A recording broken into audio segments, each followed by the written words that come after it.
तो आज हम मिलने वाले हैं ऐसे एक क्रिकेटर से जिन्होंने आईपीएल की ग्लैमर तो देखी है लेकिन स्ट्रगल भी देखी है।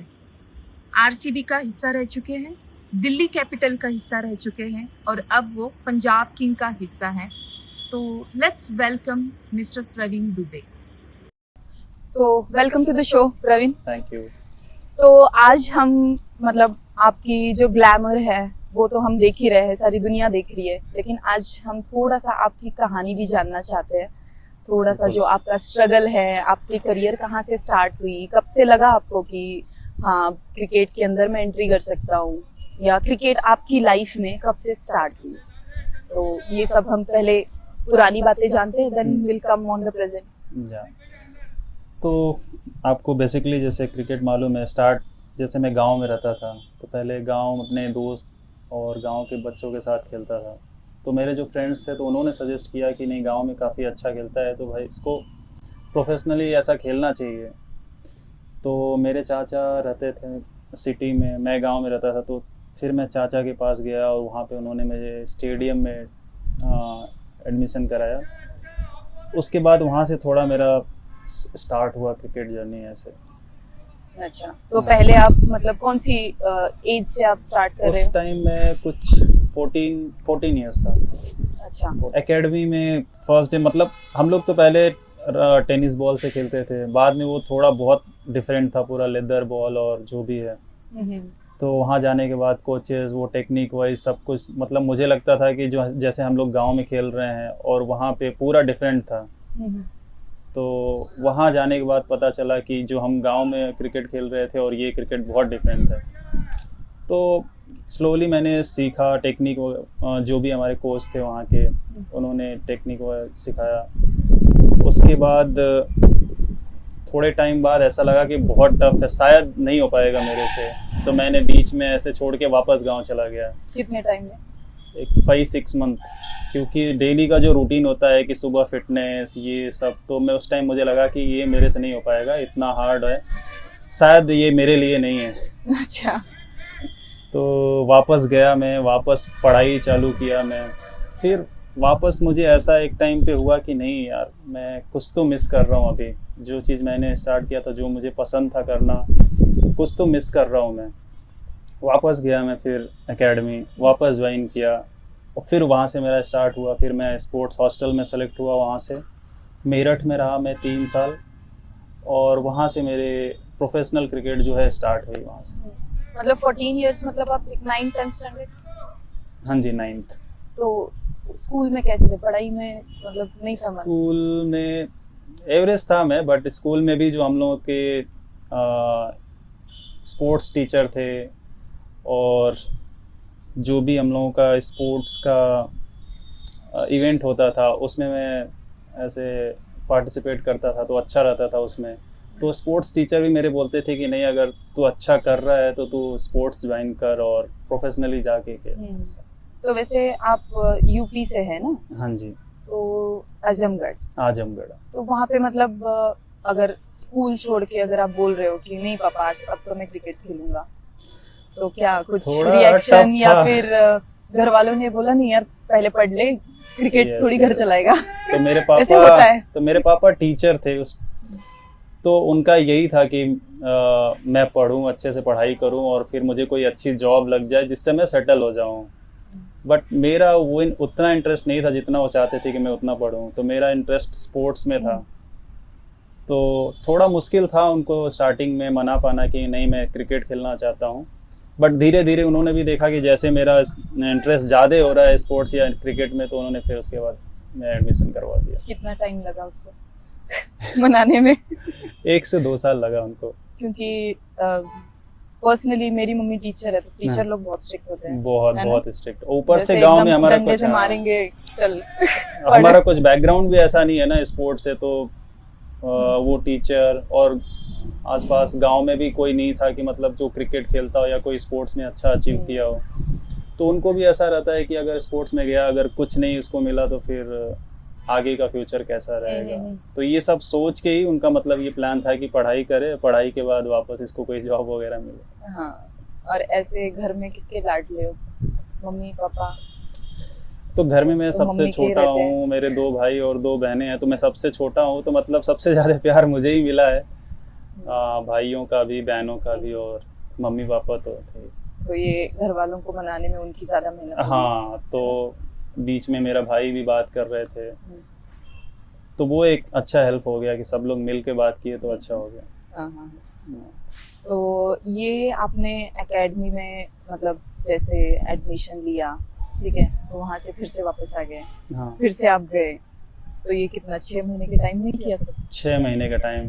तो 6 महीने में मतलब यू डिसाइडेड कि हाँ मुझे क्रिकेट ही खेलना है और मैं इसी में जाऊंगा आगे। हाँ, मैंने जैसे आपको बताया ना कि मैं जब वापस गया तो मुझे एक टाइम पे ऐसा लगा कि नहीं, मैं जो चीज़ कर रहा था उसमें मुझे मज़ा आ रहा था, और फिर मैं वापस आ गया हूँ तो वो चीज़ कुछ मिसिंग लग रहा था, फिर इसलिए मैं वापस गया। क्या होता है मिसिंग मतलब? कि मैं स्पोर्ट्स, जो चीज़ मैं यहाँ पे गांव में रह के पहले स्पोर्ट्स, मुझे क्रिकेट खेलना है, जो चीज़ें मैं सोच रहा था, अभी मैं वहाँ गया, मुझे अच्छा चांस मिला था, फिर उस चीज़ थोड़ी मेहनत के लिए मैंने यहाँ पे वापस आया कि नहीं ये नहीं हो पाएगा। तो मैं वापस जब ये चीज़ें घर गया तो बहुत सोचा कि ये चीज़ ही मुझे करना है, चाहे इसके लिए कितना भी हार्ड वर्क करना पड़े। ये जो गली में हम क्रिकेट खेलते हैं हम्म। उसमें, और जब आप एकेडमी में एंटर करते हैं मतलब कोई क्लब ज्वाइन करते हैं, हाँ, है ना, उसमें कितना टफ जाता है बच्चों को, मतलब जो स्टार्टिंग में चाहते हैं कि चलो अब हम क्रिकेट खेलेंगे, और तो उसमें बहुत अंतर होता होगा, है ना? बहुत, एक तो इवन जो बॉल होती है मैंने सुना है वो भी अलग होती है कुछ। बहुत, एक तो टेनिस बॉल और रबर बॉल होती है, और जो अभी हम एकेडमी या जो भी प्रोफेशनल क्रिकेट में लेदर बहुत हार्ड होती है, तो ये डिफरेंस होता है। प्लस उस टाइम पे ऐसा था कि मुझे लगा कि बहुत सारी चीज़ें इजी है, कि जैसा मैं गांव में जो इस लेवल पे खेल रहा था और जितना अच्छा अपने दोस्तों के साथ खेला था, मुझे लगा सेम चीज़ें एकेडमी में या उस क्लब लेवल पे भी होगा, लेकिन वहाँ पे पूरा डिफरेंट था, वो अलग ही लेवल था। तो उसकी वजह से भी शायद मुझे ऐसा लगा कि नहीं, मेरे लिए नहीं हो पाएगा ये। क्योंकि जनरली जो स्कूल वाले बच्चे जब खेलते हैं, मतलब जैसे गली में हम खेलते हैं ना, गली क्रिकेट, हाँ, तो उसमें उतनी मेहनत है नहीं, स्कूल हो गया, हाँ, अपना कोई टाइम है नहीं कि इस टाइम में करेंगे, ये ट्रेनिंग करेंगे, ये शेड्यूल को फॉलो करेंगे, इतना होता नहीं है, है ना। तो जब हम कोई क्लब ज्वाइन करते हैं तो प्रॉपर एक सीक्वेंस बन जाता है कि तुमको पहले इतना एक्सरसाइज करनी है, शायद आपके फिटनेस पे ध्यान देनी है, हाँ, ये सब चीजें भी आती होंगी, हाँ, है ना। एक रूटीन बन जाता है ना, कि जैसे आप अगर प्रोफेशनल क्रिकेट खेलते हैं तो आपको फिटनेस पे ध्यान देना ही पड़ेगा। आपका डाइट चार्ट है, आपका स्लीपिंग साइकिल या जो भी रूटीन है आपका चेंज हो जाता है, कि सुबह उठ के आपको फिटनेस जाना ही है, फिर आपका शाम का जो भी प्रैक्टिस का टाइमिंग है वो करना ही है, तो वो थोड़ा अलग हो जाता है। अच्छा, और ये जब आपका ज्वाइन किया, सब इंटरेस्ट क्रिएट हुआ, इसके बीच मम्मी पापा को मनाया, कौन था ऐसा जो मेंबर जिसने सबसे ज्यादा आपको सपोर्ट किया हो? कौन ऐसा था, मतलब may be family member, may be outsider, या कोई कोच?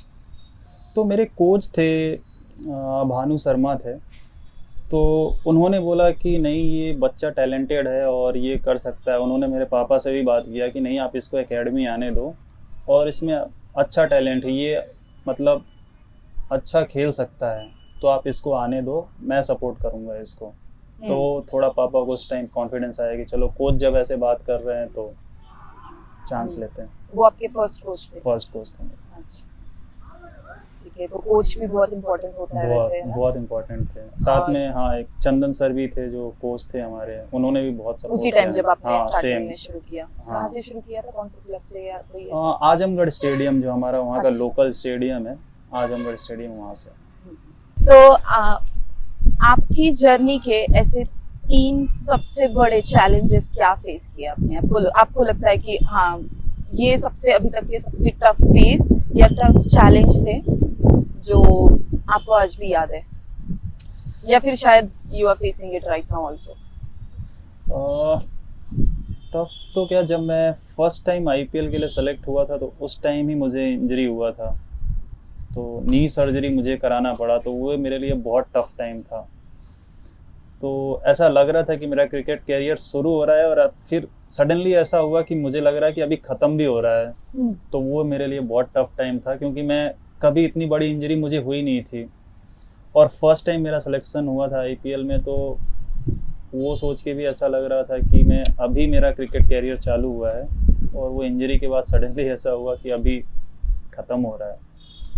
तो वो बहुत टफ टाइम था, क्योंकि वो सर्जरी बहुत मेजर था, एसीएल लिगामेंट सर्जरी था, तो मुझे 1 मंथ बेड पे ऑन बेड ही रहना पड़ा। तो उस टाइम मतलब ऐसे थॉट्स आते थे दिमाग में कि शायद मैं अब कभी चल भी पाऊंगा या नहीं। तो वो टाइम मेरे लिए बहुत टफ था। ओके। और कोई फेजेस आए? उसके बाद बीच बीच में ऐसे होते थे इंजरी, मुझे वापस फर्स्ट राइट नी सर्जरी हुआ, फिर उसके बाद लेफ्ट नी का भी सर्जरी हुआ। तो इंजरीज मेरे लिए थोड़ा ऐसा था कि बीच बीच में मेरे लिए बहुत टफ था। जब भी मैं सोच रहा था कि अब मेरा नेक्स्ट लेवल जाने का टाइम आ रहा है या मेरा पीक टाइम हो रहा था, उस टाइम पे ही इंजरी हो रहा था मुझे। तो वो मेरे लिए थोड़ा तो टफ था। मेंटल लेवल पे कोई ऐसे स्ट्रगल्स आपको लगे कि बहुत ज्यादा परेशानी है, या फिर ये जो भी आपकी इंजरीज आती है या जो भी ये फेजेस आते हैं, तो इसको कैसे आप कोप अप करते हैं, कैसे आप फेस करते हैं, या फिर मेंटली कैसे प्रिपेयर करते हैं खुद को? फर्स्ट तो मुझे आइडिया नहीं था, बट उस टाइम पे हमारे कर्नाटका टीम के फिजियो थे श्रवण सर, तो उनके साथ में रिहैब सब चालू किया। तो उन्होंने मुझे बहुत सपोर्ट किया मेंटली, और उनको बहुत आइडिया था, वो तो वैसे ही फिजियो थे। तो उन्होंने बोला कि ये सब बहुत नॉर्मल है, स्पोर्ट्स में बहुत कॉमन सी चीज़ है, तो ये जब तक तू क्रिकेट खेलेगा ये सारी चीज़ें होती रहेंगी, तो तुझे क्या अपना काम करते रहना, हार्ड वर्क जो भी है करते रहना है। तो उन्होंने उस टाइम पे बहुत सपोर्ट किया, और उनके साथ में पूरा रिहैब किया, पूरा स्ट्रेंथ किया, तो वहाँ से मेरा अच्छा होता गया। फिजियो मतलब बहुत इम्पोर्टेंट होते हैं ना? बहुत। पर्सनली मैंने तो ऐसा एक्सपीरियंस है मेरा कि फिजियो बहुत बहुत इम्पोर्टेंट। तो क्या वो फिजियो आपको मतलब डेली आपकी जो प्रैक्टिस चलती है उसी दौरान उस दौरान भी आपको सपोर्ट करते हैं, या ट्रेनिंग करते हैं, या सिर्फ मतलब जब भी आपको जरूरत पड़ेगी, जैसे आईपीएल का कैंप चल रहा है, if you are facing any? मतलब जो भी एक टीम है उसके साथ फिजियो रहते ही रहते हैं, कोई भी टीम हो। तो उस टाइम पे मैं कर्नाटका के लिए फर्स्ट टाइम सेलेक्ट हुआ था, तो वो टीम के साथ ही थे वो। फिर उसके बाद आरसीबी में भी जब मैं सेलेक्ट हुआ तो आरसीबी के भी वो फिजियो थे। तो उस टाइम से उनके साथ मेरा काम शुरू हुआ था। और फिजियो तो बहुत मस्ट है, क्योंकि हर टीम में किसी को कुछ इंजरीज या कुछ निगल्स होते हैं तो फिजियो ही रहते हैं, तो उससे रिकवर होते हैं उससे। मतलब ये इंजरी जो होती है तो it's not only about the physical injury, है ना? हाँ, तो मेंटल ब्रेकडाउन भी होता है प्लेयर्स का, डेफिनेटली। तो बिल्कुल। उसमें कौन आपको सपोर्ट करता है यूजुअली, या आप खुद से ही मेंटली प्रिपेयर होते हैं? जैसे आपने बोला कि चलो फिजियो ने आपको समझाया, हाँ, तो इसमें कोई साइकोलॉजिस्ट भी होते हैं आप लोगों के लिए जो आपको थोड़ा सा गाइड करे, कंसल्ट करे?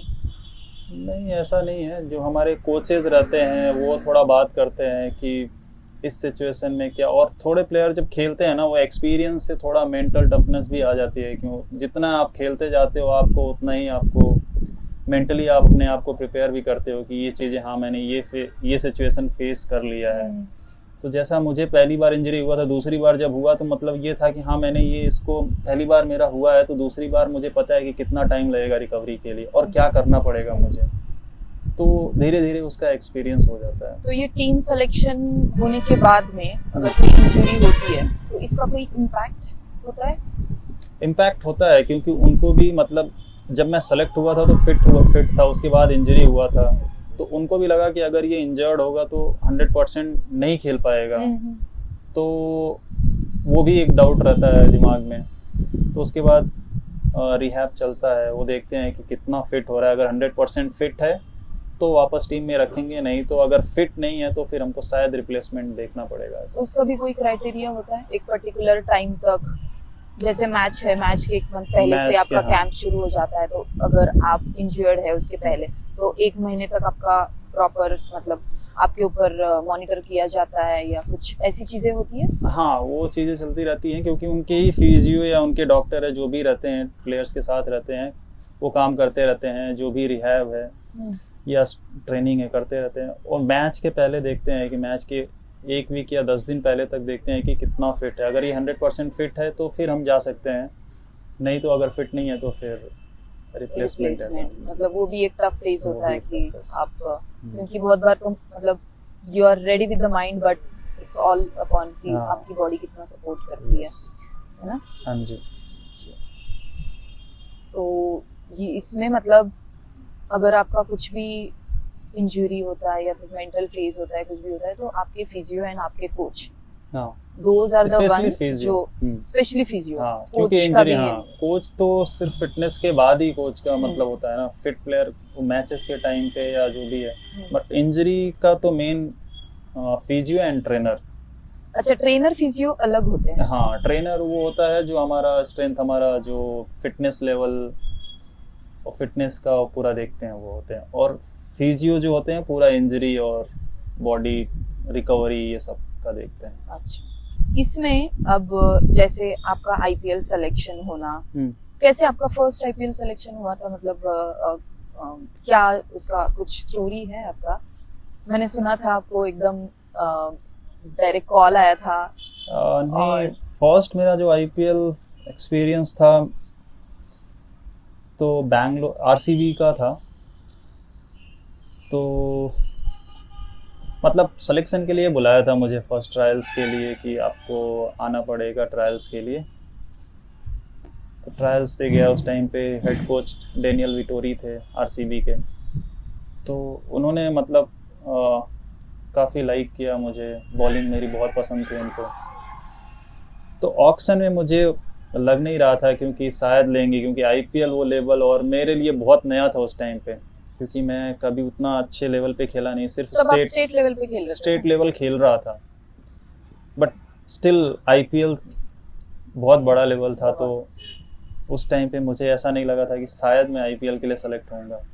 बट जब ऑक्शन हुआ और आरसीबी ने मेरे लिए बिड किया तो मतलब वो मोमेंट मतलब अनरियल था, बहुत अनरियल था मेरे लिए। कैसे लगा था तब? आप कहाँ थे?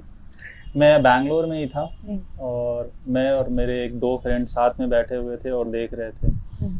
तो जैसे ही मेरा नाम आया और आरसीबी ने बिड किया, उसके बाद मुझे पता ही नहीं चला क्या हुआ, पूरा ब्लैंक क्योंकि आरसीबी और दिल्ली दोनों ने बिड किया। तो एक बार जैसे ही बिड किया उसके बाद मुझे पता ही नहीं चला कि चल क्या रहा है। हाँ, उसके बाद तो सिर्फ ये था कि हाँ हो गया। बाद में पता चला कि हाँ आरसीबी दिल्ली ने मुझे बिड किया है, लेकिन आरसीबी की टीम में हूँ। आरसीबी की टीम में मतलब एकदम ऐसे हो जाता है कभी कभी, हाँ। एकदम शॉकिंग न्यूज जो हम हाँ। एक्सपेक्ट नहीं करते हैं, तो अचानक आ जाए तो फिर दोस्त लोग बोले अरे हो गया तेरा उठ। फिर पूरे मैसेजेस कॉल ऐसे मतलब लगातार आ रहे हैं, मतलब फोन मेरा स्टॉप ही नहीं हो रहा है। तब अंकल खुश हो गए होंगे, हाँ ठीक है मेरा डिसीजन अच्छा था। और सबसे पहले उनका ही कॉल आया था। अच्छा, तो वो भी देखते हैं मतलब। हाँ, उनको भी मतलब ऐसा ही था, उनका भी मैंने एक्सपीरियंस पूछा तो उनको लगा कि बोले फर्स्ट टाइम जैसे आरसीबी किया उनको भी नहीं पता चला कि आगे क्या हुआ, कि मतलब हाँ ठीक है आईपीएल में हो गया अभी बस हो गया। जो सिलेक्शन का प्रोसेस होता है आपका आईपीएल का, जैसे आपने बोला टेस्ट मैच पहले देते हैं, एग्जैक्ट मतलब डिटेल क्या प्रोसीजर होती है? अगर मतलब कोई नया है जो अपनी जर्नी में आगे बढ़ रहा है, तो अगर कोई देख रहा है हमें, तो उनके लिए आपको डिटेल प्रोसेस बताएंगे तो? ऐसे लोकल लीग होती है, जैसे हमारा कर्नाटका में कर्नाटका प्रीमियर लीग होती है, तो वहाँ पे ये लाइव मैचेस होते हैं। तो सारे इसका फ्रेंचाइजीज स्काउट आते हैं यहाँ पे, मैचेस देखते हैं, और जो यहाँ पे अच्छा परफॉर्म करता है उसको लोग सिलेक्शन या ट्रायल्स पे बुलाते हैं। ये अलग आईपीएल के कैंप लगते हैं? हाँ, आईपीएल के मतलब ट्रायल्स के लिए। तो वो लोग मैचेस देखते रहते हैं, क्योंकि आजकल इतना स्काउटिंग करते हैं वो लोग, हर मैचेस देखने के लिए आते हैं, और जो अच्छा परफॉर्म करता है उसको लोग सिलेक्शन या ट्रायल्स पे मतलब जो स्टेट पे खेल रहे हैं ऑलरेडी, हाँ, उन लोगों को दे कीप एन आई, हाँ, और उनको बुलाया जाता है सिलेक्शन के लिए। अच्छा, तो वहाँ पे ऐसा कोई रैंडम प्रोसीजर नहीं है कि कोई मतलब अगर चाहता है मतलब विदाउट एक्सपीरियंस तो यू कांट गो? ऐसा कोई चांस ही नहीं है, क्योंकि आपको हाँ अच्छा खेल के अच्छा परफॉर्म करके ही आप जा सकते हैं। मतलब जैसे मूवीज में दिखाते हैं ना कि फॉर्म भरो एंड यू कैन एंटर, ऐसा नहीं, सिर्फ मूवी में ही होता है। अच्छा, ऐसा कोई रियल प्रोसेस नहीं है। इसमें जो ये अंडर 19 भी खेलते हैं लोग, हाँ, है ना, तो इनकी क्या प्रोसेस कुछ अलग होती है?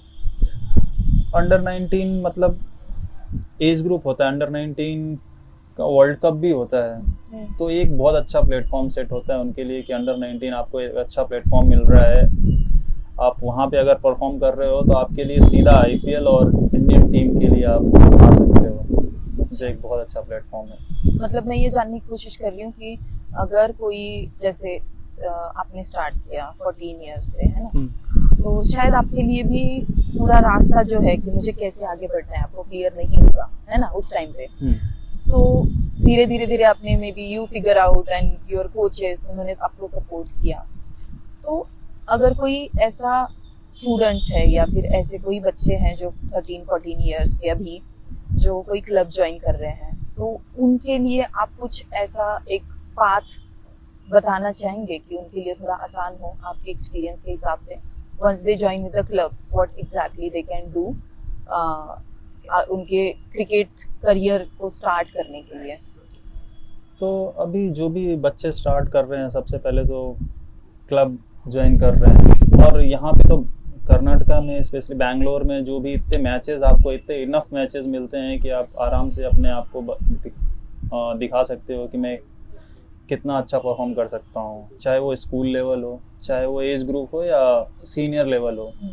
मिनिमम आपको 10 to 11 मैचेस मिलते हैं, वो भी 2 days 50 ओवर्स गेम। तो आपके पास बहुत अच्छा चांस है, आप मैचेस खेलो, परफॉर्म करो, और आपके पास अच्छा चांस है।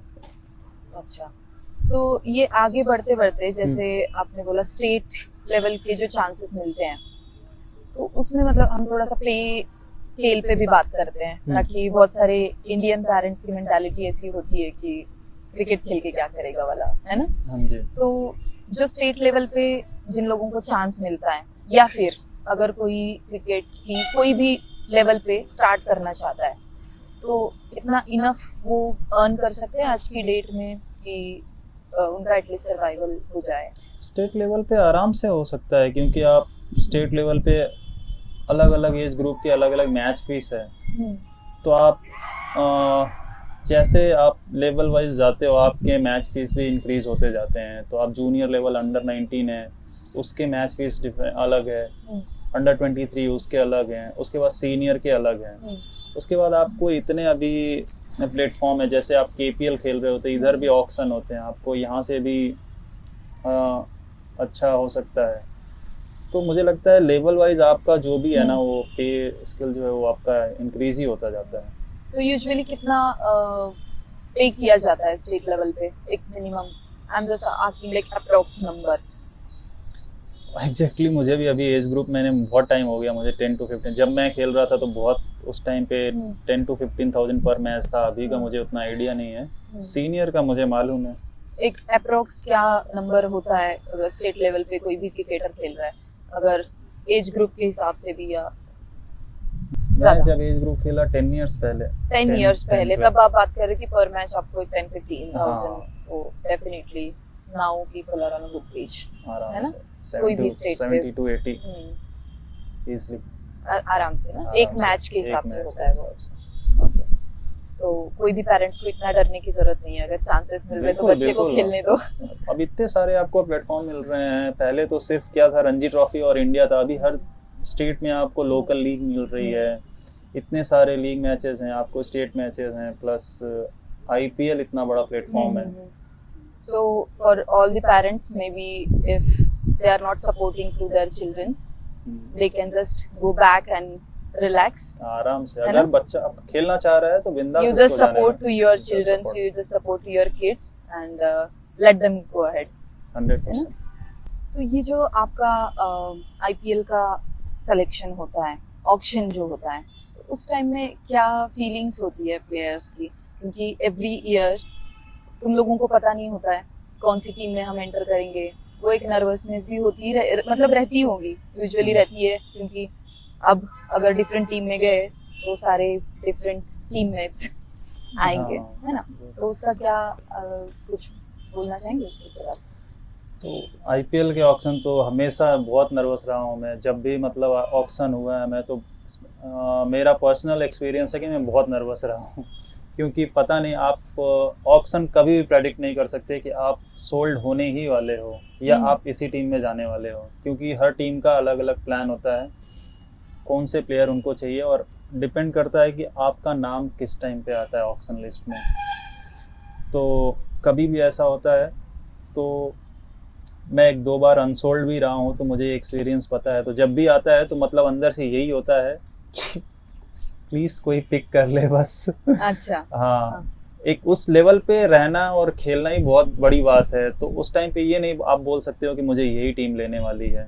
प्रेडिक्ट नहीं कर सकते हो। प्रेडिक्ट कर ही नहीं सकते आप, ऑक्शन कभी भी प्रेडिक्ट नहीं कर सकते हो कि आपको मतलब ये टीम आपको लेने ही वाली है। तो ऐसा रहता है सर। हाँ, तो जब ये अब जैसे आप पंजाब टीम का पार्ट रहे थे लास्ट ईयर भी, अभी इस साल भी पंजाब टीम का, तो उसमें कुछ होता है क्या? जैसे इमोशनली भी आप बोल सकते हो कि ये खुशी रहती है, हाँ बाबा एक सेम टीम में मिले। यस, वो चीज़ तो रहती है कि आप किसी भी टीम में अगर आप पहले खेल चुके हैं और वापस उस टीम में जाते हैं तो आपको लाइक फैमिली फीलिंग आती है कि हमने पहले ही इन प्लेयर्स के साथ खेला हुआ है और वापस हम उनके साथ ही खेलने वाले हैं। तो जो एक मिलना होता है टीम के साथ, हम ऑलरेडी हैं, तो सिर्फ जाके अपने आप को एक्सप्रेस ही करना रहता है।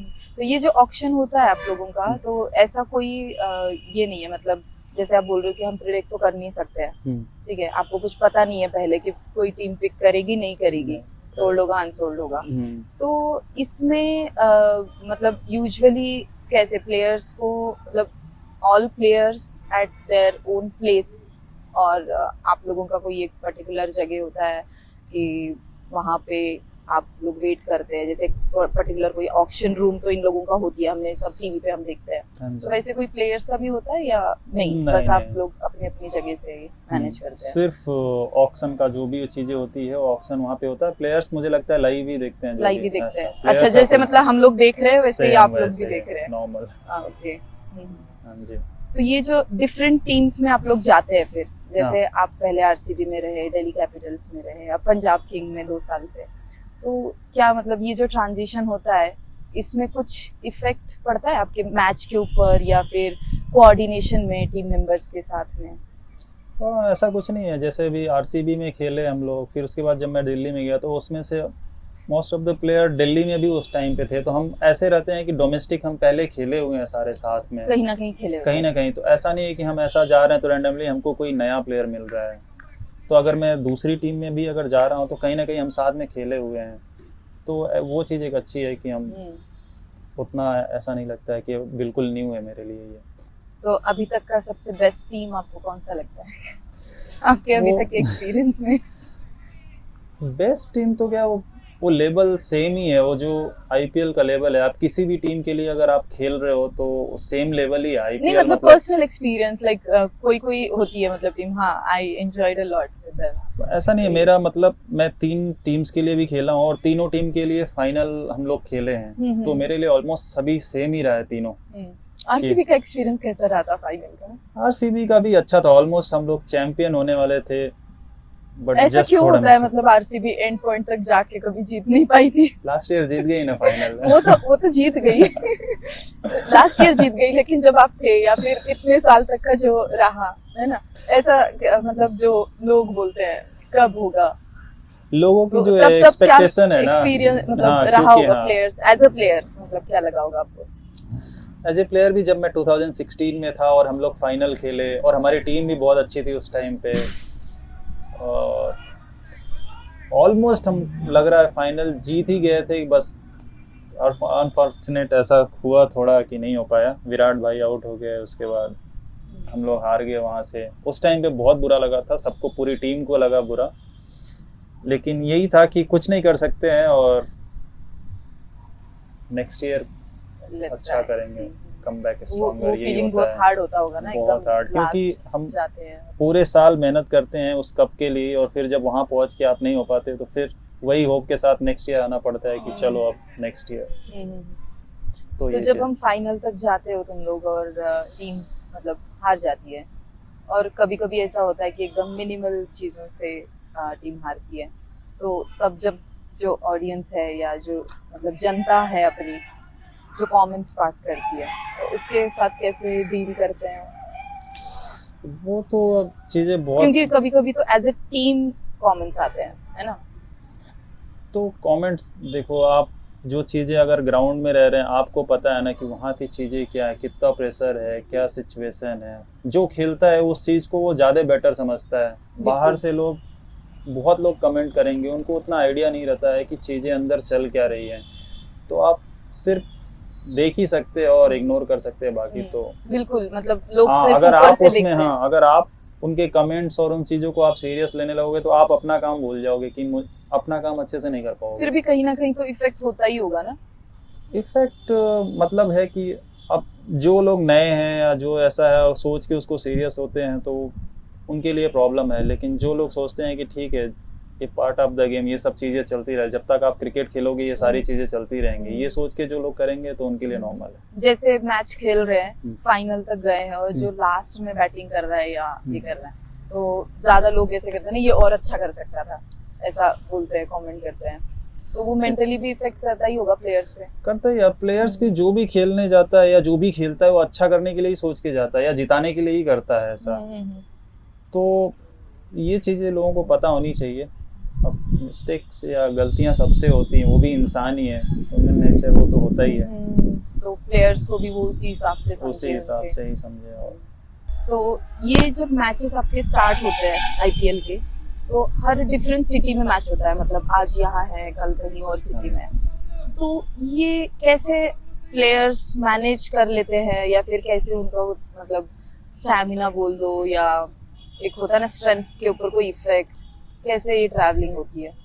नहीं, तो जैसे आईपीएल में होता है ना कि हमारा आज मैच है तो उसके बाद नेक्स्ट 2 दिन गैप है, तो नेक्स्ट डे हमारा ट्रैवलिंग होता है, तो मैच के आज रात को ख़त्म हुआ, नेक्स्ट डे हमारा ट्रैवलिंग है, तो उसके हिसाब से रहता है टाइमिंग का, पूरा आफ्टरनून या इवनिंग रहता है, थोड़ा रेस्ट होने के बाद ही ट्रैवल करते हैं। तो ये जो हर अलग अलग स्टेडियम में आपके मैचेस होते हैं, तो उसके पहले आप लोगों को फैमिलियर किया जाता है ट्रायल्स में, कैंप्स में, या बिफोर आईपीएल? नहीं, ऑलमोस्ट सारे स्टेडियम में पहले भी खेल चुके होते हैं हम लोग, इतने डोमेस्टिक मैचेस होते हैं या इतने इंटरनेशनल, जो भी इंटरनेशनल प्लेयर हैं वो ऑलरेडी खेले होते हैं वहाँ पे, या हम डोमेस्टिक प्लेयर, हमारे यहाँ इतने मैचेस होते हैं जो इंडियन डोमेस्टिक मैचेस, तो हम उस ग्राउंड में ऑलरेडी खेले होते हैं। ग्राउंड वाइज कुछ फर्क होता है क्या, कोई ऐसा मतलब लगता है आपको? बिल्कुल फर्क होता है। स्टेडियम कौन सा है? बिल्कुल फर्क, टफेस्ट ऐसे नहीं बोल सकते, बट फर्क पड़ता है। कहीं का विकेट डिफरेंट होता है, कहीं का ग्राउंड कवर होता है, कहीं का ग्राउंड ओपन होता है, कहीं का ग्राउंड विंड थोड़ा ज्यादा चलता है, तो ऐसा होता है। कोई ग्राउंड छोटा है, कोई ग्राउंड बड़ा जिसमें क्राउड ज्यादा है, तो ऐसे वाइज थोड़े डिफरेंट होते हैं। तो आपको आपके एक्सपीरियंस में जो भी जितने भी मैचेस खेले आपने, इंक्लूडिंग डोमेस्टिक, आईपीएल, तो उसमें आपको सबसे ऐसा क्या लगा कि नहीं, इस ग्राउंड पे सबसे मेरा हाई लेवल मतलब स्ट्रगल था? स्ट्रगल मतलब जो टफ लगा हो एकदम, ऐसा कोई? टफ तो नहीं, मुझे मेरा favourite ground Chinnaswamy stadium case यही है, और यहाँ पे खेलना भी टफ है क्योंकि आप एज ए बॉलर, आपको बहुत छोटा ग्राउंड है, तो आपको यहाँ डिफेंड करना या बॉलिंग करना बहुत मुश्किल होता है, और सेम टाइम पे आप यहाँ का क्राउड, आप सबको पता है कि कितना पैशनेट है क्रिकेट को लेके या आरसीबी को लेके, तो इस ग्राउंड में मतलब दोनों तरीके से खेलने में मतलब ऐसा मजा भी आता है, और थोड़ा बॉलिंग एज ए बॉलर थोड़ा टफ भी है कि आपको ऐसे ग्राउंड में डिफेंड करना, बॉलिंग करना। आपके कोच जो होते हैं साथ में ही होते हैं ना, मतलब आपके इसके दौरान भी साथ में होते हैं, सबसे स्ट्रिक्ट कोच कौन सा लगा? आईपीएल लेवल पे मुझे नहीं लगता कोई बहुत कोई स्ट्रिक्ट हो। अगर आप अपना काम अच्छे से कर रहे हो, उनका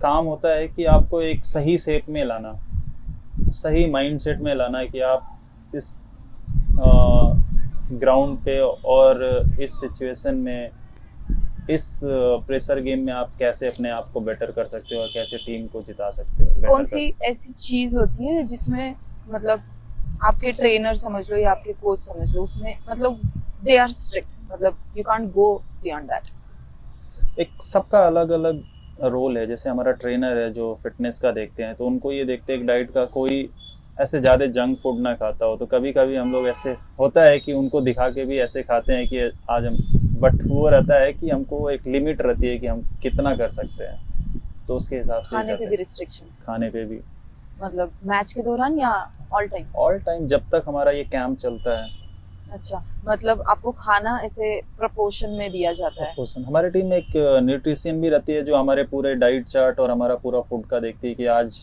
इनको हमको क्या मतलब खाने में क्या देना चाहिए। तो डाइट फूड पसंद आता है?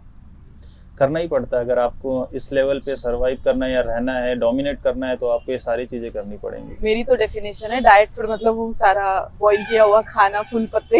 हाँ, तो यूजुअली दैट वन वो इट्स अच्छा टफ। है, बहुत अच्छा है, हेल्थ के लिए तो बहुत अच्छा है।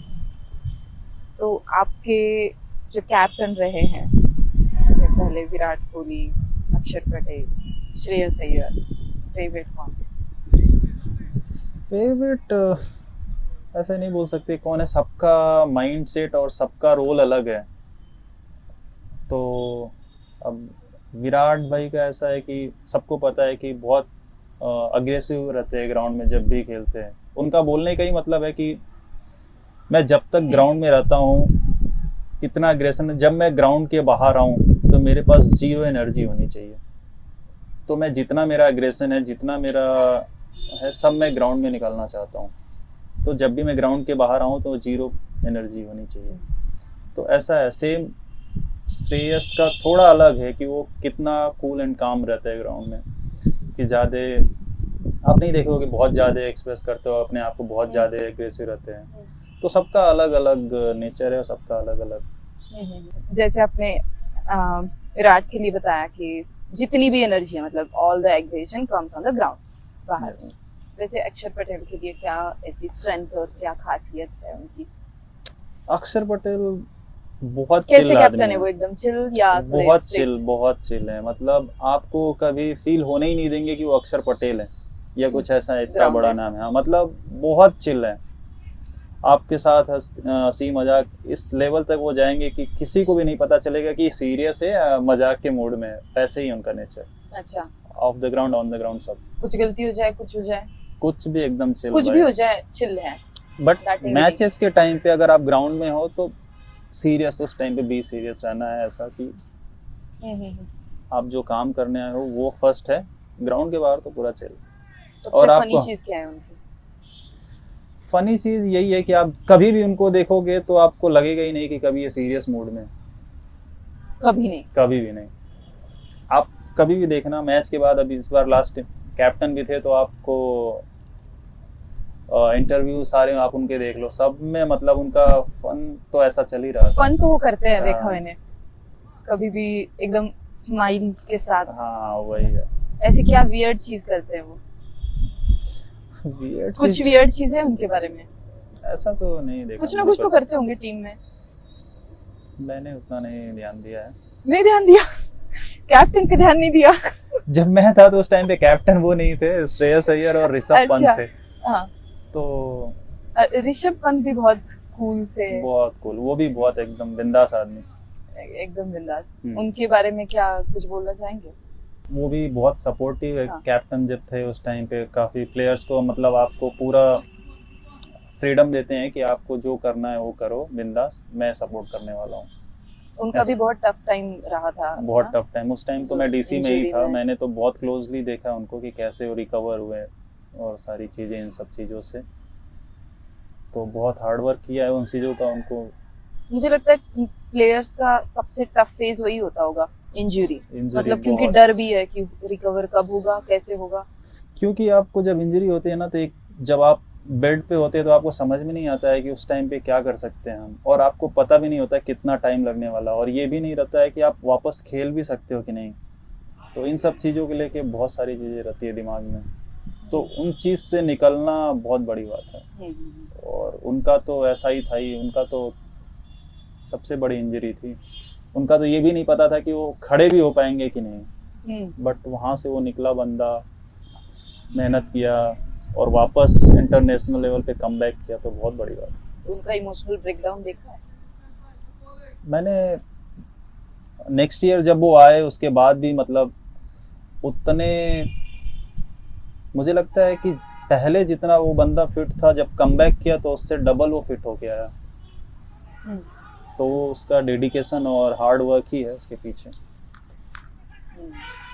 श्रेयस अय्यर ने जब 2024 में केकेआर को मैच जिताया था, और वो भी बहुत सालों बाद, ऑलमोस्ट 11 साल बाद।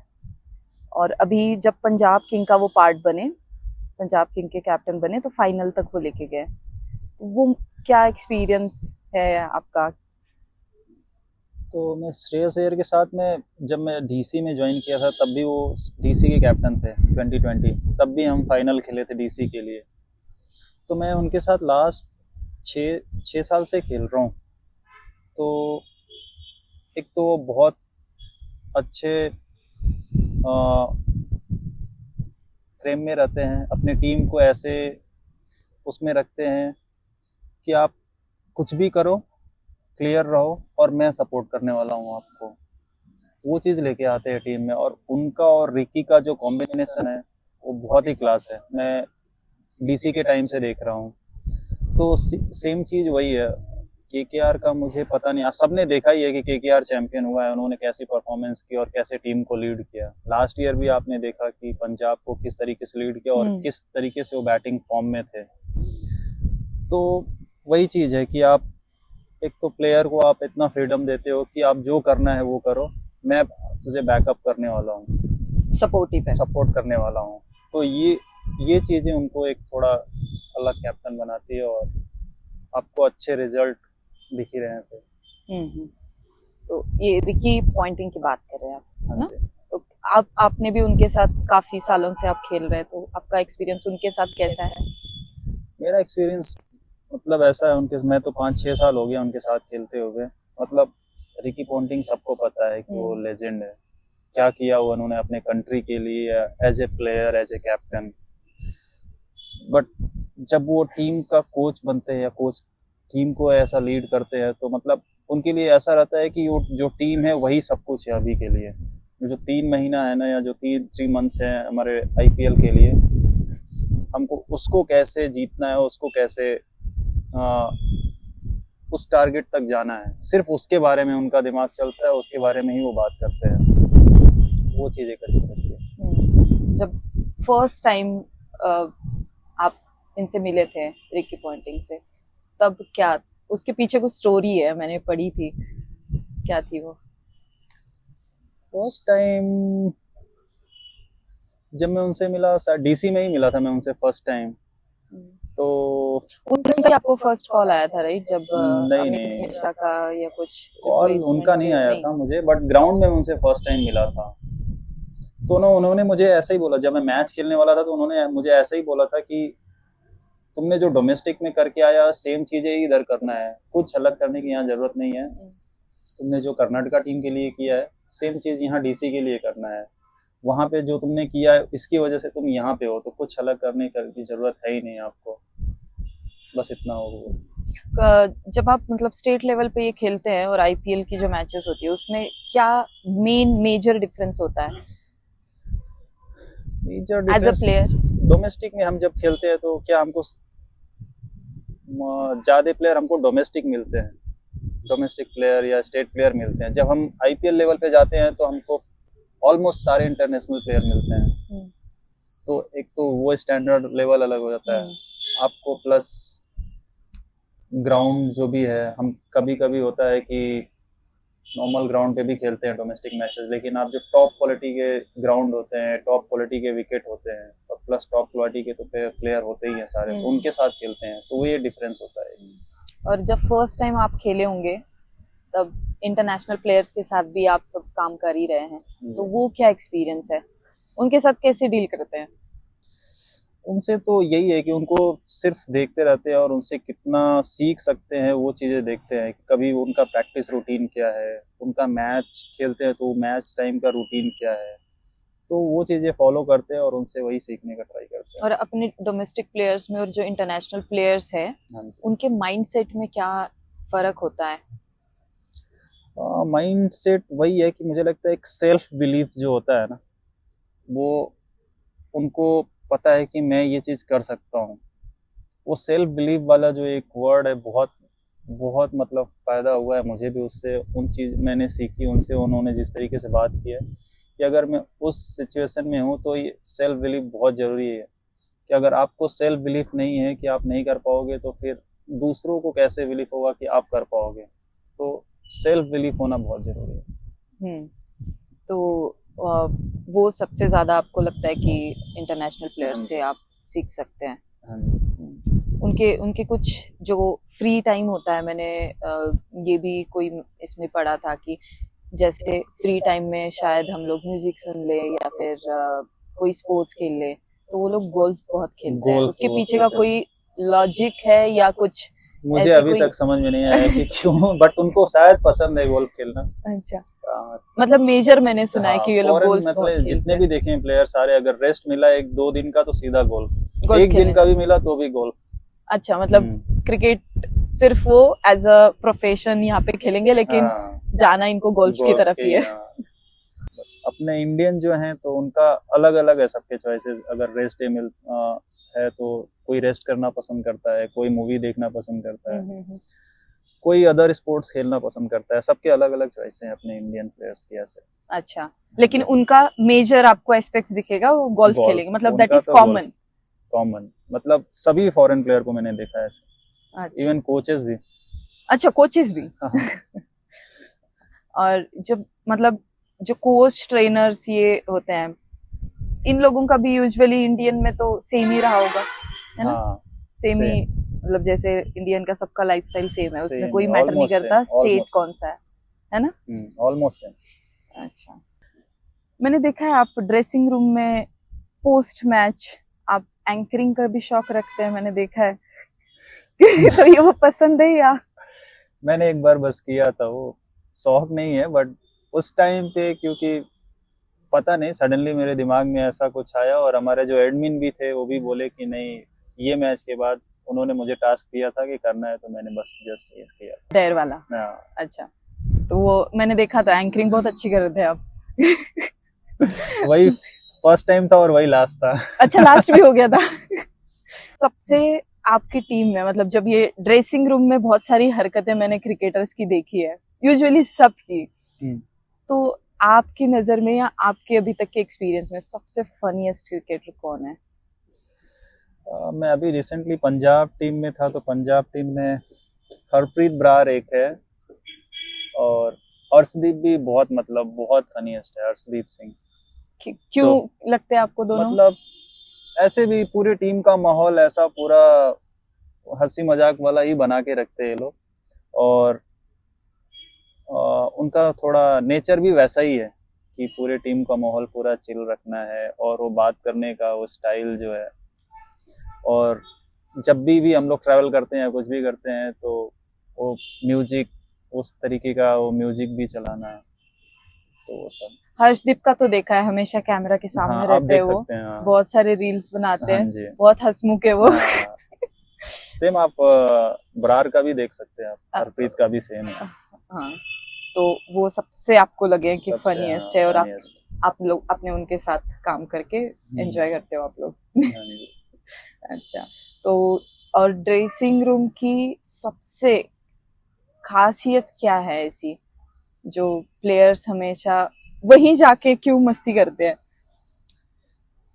क्योंकि वहां पे अब ग्राउंड में तो चीजें ऐसी रहती है कि आपको कभी टेंस माहौल है, कभी क्या है, कभी कौन सा सिचुएशन है, बट वो जो ड्रेसिंग रूम का माहौल है बहुत चिल रखते हैं कि जब भी अगर ग्राउंड के अंदर जाएं तो पूरा फ्री होके जाएं, माइंड फ्री। ऐसा नहीं कि हम ग्राउंड में भी प्रेशर में हैं और ड्रेसिंग रूम में भी प्रेशर में ही बैठे हुए हैं, तो इसलिए थोड़ा माहौल ऐसा चिल करके रखते हैं। कभी ऐसे पोस्ट मैच में होता है, जैसे आपने बोला फाइनल तक जाते हैं, हार जाते हैं, then once you come back, कोई ऐसे मूड किसी का सही नहीं है, या कोई प्लेयर ऐसा होता है कॉर्नर में कोई बैठा हुआ है? बहुत बार हुआ है ऐसा, बहुत बार ऐसे हुए हारे और आने के बाद ड्रेसिंग रूम में बैठे हुए हैं, क्योंकि सबको पता है कि हम पूरे साल मेहनत ही उसके लिए करते हैं, और आप एंड ऑफ द डे जब आप हारते हो तो सबका मूड थोड़ा खराब होता है, तो सब थोड़े अपसेट रहते हैं, बैठते हैं थोड़ी देर, ऐसे सोचते हैं कि क्या कर सकते थे और कहाँ पे मिस्टेक्स की, ये सब। तब चिल्लप कौन करता है? मुझे नहीं लगता उस टाइम पे कोई करता है, क्योंकि नहीं, मतलब टीम को नॉर्मल कौन करता है? फिर कोचेस थोड़ा आते हैं, कोचेस बात करते हैं, और जो भी सीनियर्स होते हैं वो बात करते हैं। आपका सबसे बेस्ट मैच कौन सा रहा है अभी तक का, जो आपको लगता है कि मैंने बेस्ट खेला है, और एक ऐसा मैच जो आपको अभी तक शायद आपने नहीं खेला हो लेकिन आपको लगता है वो बेस्ट है, क्यों? मेरे लिए 2020 का आईपीएल का फाइनल था जो मैं खेला था डीसी के लिए, तो वो मेरे लिए बहुत अच्छा मोमेंट है, क्योंकि जब मैं बैंगलोर से निकला था तो आरसीबी का एज ए नेट बॉलर निकला था, और फिर जब मैं वापस वहाँ से आया तो आईपीएल फाइनल खेल के आया था, तो ये मेरे लिए बहुत बड़ा मोमेंट था। आपके आइडियल कौन है क्रिकेट में? मेरे आइडियल वीरेंद्र सहवाग हैं। जब मैं छोटा था तो उनको ही देख के मतलब क्रिकेट देखना चालू किया, और वो जब जैसे खेलते थे उस टाइम पे, तो उनको ही देख के मैंने खेलना भी चालू किया क्रिकेट, और वो बहुत पसंद है, उनकी बैटिंग बहुत पसंद है। अब इस स्टेज पे पहुंचने के बाद, अभी काफी साल से आप खेल रहे हैं, ऑलमोस्ट 14 इयर्स की उम्र से आप खेल रहे हैं, अभी इस स्टेज में सबसे ज्यादा खुशी आपको किससे मिलती है? जब भी मैं ग्राउंड में रहता हूँ या जब भी क्रिकेट खेलता हूँ, मेरे लिए सबसे बेस्ट मोमेंट होता है, बहुत हैप्पी प्लेस होता है मेरे लिए। बट ग्राउंड के बाद जब भी मैं घर पहुँचता हूँ, तो मेरी अभी एक डॉटर है, जब भी मैं उसके साथ रहता हूँ तो वो मोमेंट मेरे लिए बहुत स्पेशल है। तो काफ़ी अच्छा लगता है उसके साथ बैठना, उसके साथ खेलना। तो ये कितने साल की अभी? अभी 1 साल की हुई, रिसेंटली दिसंबर 15 को 1 साल। आप मैरिड है? हाँ जी। आपकी वाइफ, तो क्या मतलब ये लव एट फर्स्ट साइट था या अरेंज मैरिज था? कैसे मिले थे आप लोग? लव एंड अरेंज दोनों था। तो हम लोग एक फैमिली फंक्शन में मिले थे, तो उसके बाद से हमारा स्टार्ट हुआ, वहाँ से मैसेजेस एंड कॉल, और इसके बाद हमने कुछ 4 to 5 इयर्स डेट किया, उसके बाद फिर 24 में हमने शादी कर ली। फैमिली फंक्शन में मिले, हाँ। वहीं पे मतलब फैमिली बना ली।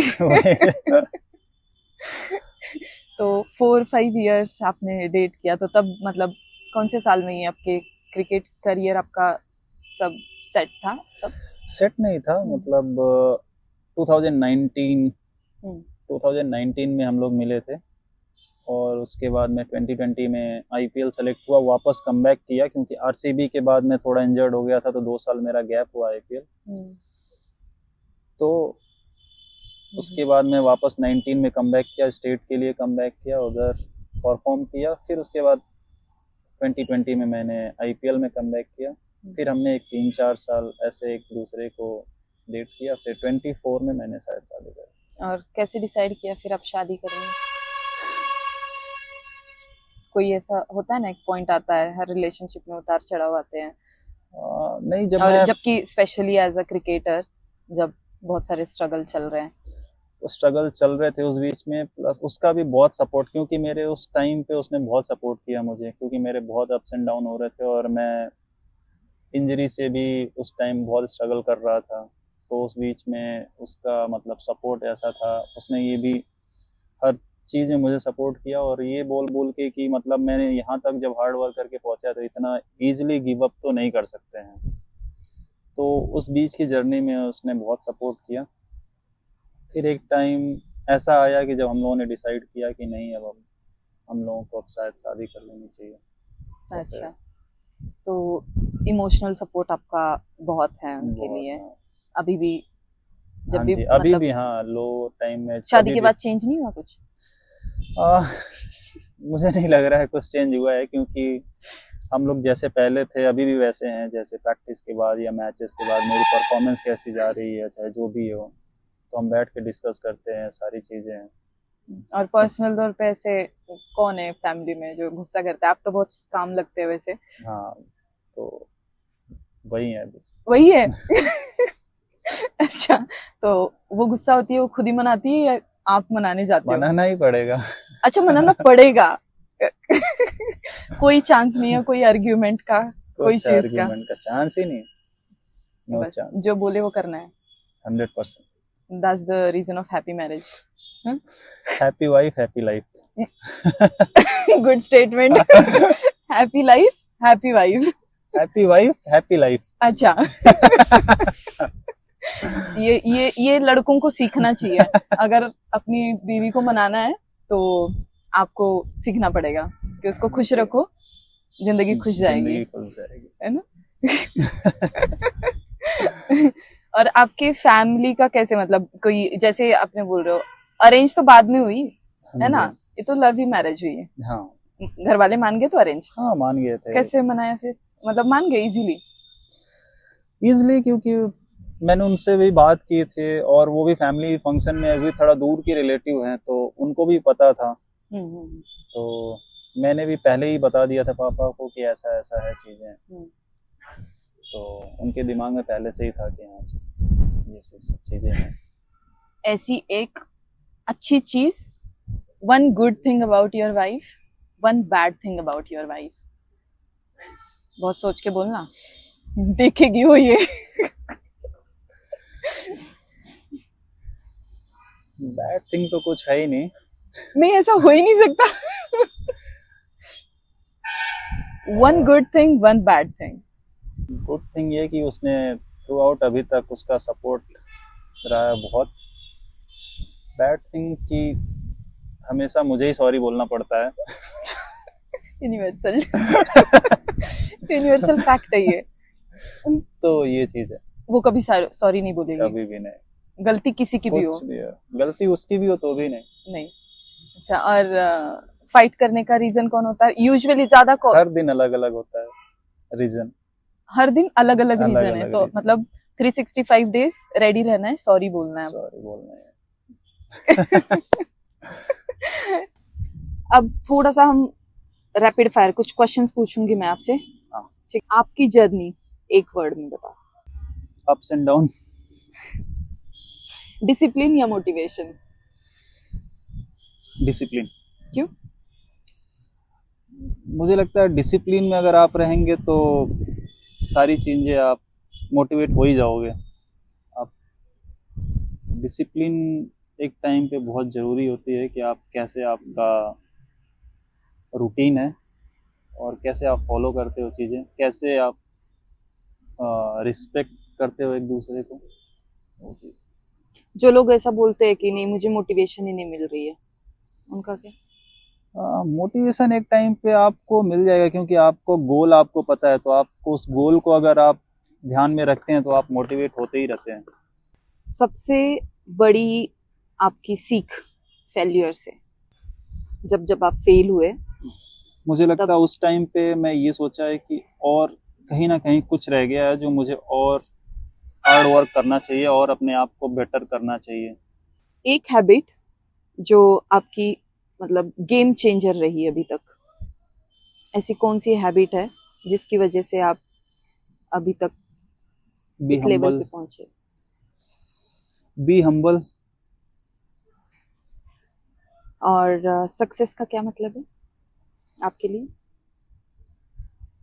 सक्सेस का मतलब ये है कि आप कितने सेटिस्फाइड हो, आप अपने वर्क से, आप अपने हार्ड वर्क से कितने सेटिस्फाइड हो, आप जो चाह रहे वो चीजें हो रही हैं कि नहीं उस तरीके से।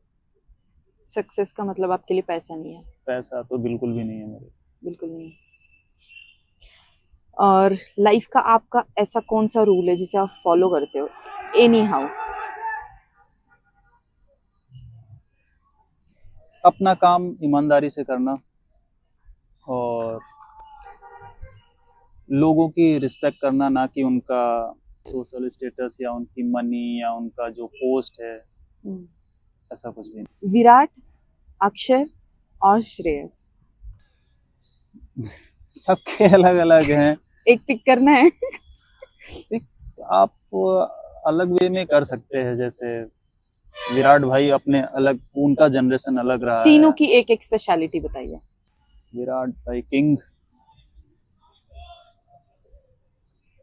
अक्षर भाई फनीएस्ट, एंड श्रेयस काम एंड कंपोज्ड, कूल कैप्टन।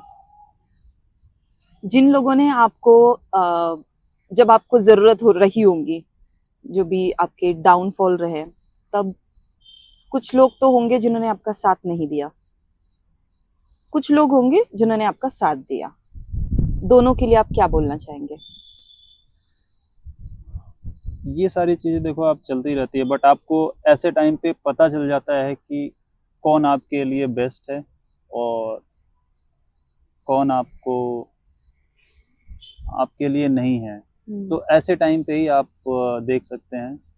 सिर्फ मेरे लिए नहीं, और लोगों के लिए भी है कि जब ऐसे आपके पास जब टाइम आता है तो आपको पता चलता है कि ऐसे टाइम में आपके साथ कौन लोग हैं और कौन नहीं है। तो उससे आपको समझना चाहिए और लाइफ में मूव ऑन होना चाहिए। उनके लिए कोई मैसेज देना चाहेंगे? ऐसा कुछ नहीं है। आपकी अभी तक की रिग्रेट क्या रही है?